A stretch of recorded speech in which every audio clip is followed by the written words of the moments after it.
that's not chicken poo, that's Winnie the Pooh. Pooh and Friends, Arnold Coots.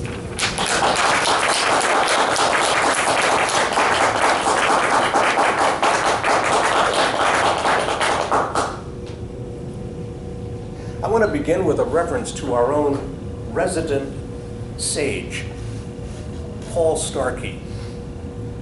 Gifted, like Pooh himself, with an uncommon grasp of the eternal verities, who once said,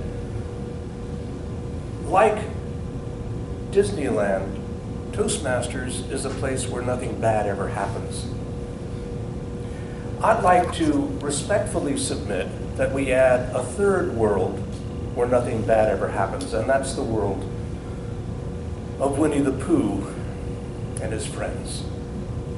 Now, I first encountered Winnie the Pooh up close and personal almost 40 years ago, when my 42-year-old was just coming up to the point where I'm going to read to her at night. Very important time, because they're very malleable, those psyches.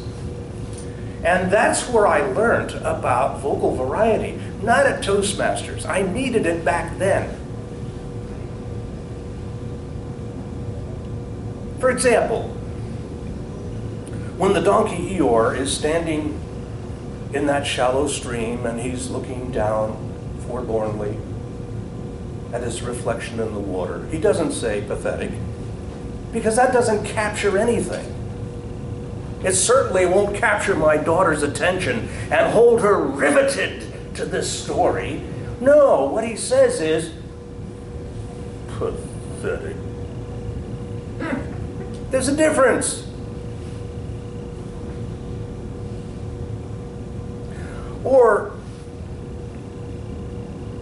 when Rabbit, who is very businesslike, very efficient, bursts in on Pooh, who is counting his honey pots.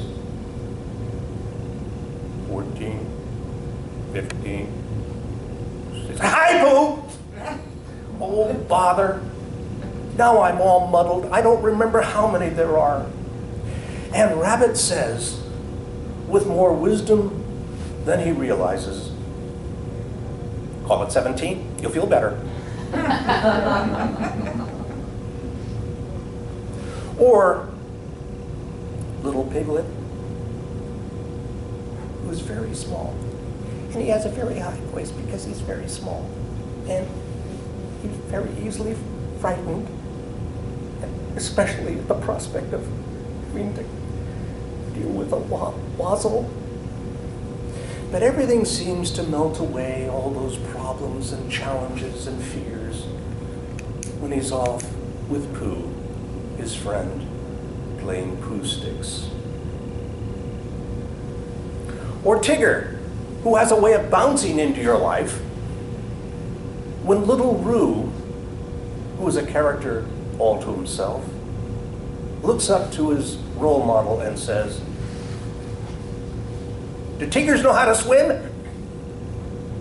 And Tigger says, "Oh, of course they do. Tigers are extraordinary good swimmers, extraordinary good." By the way, that's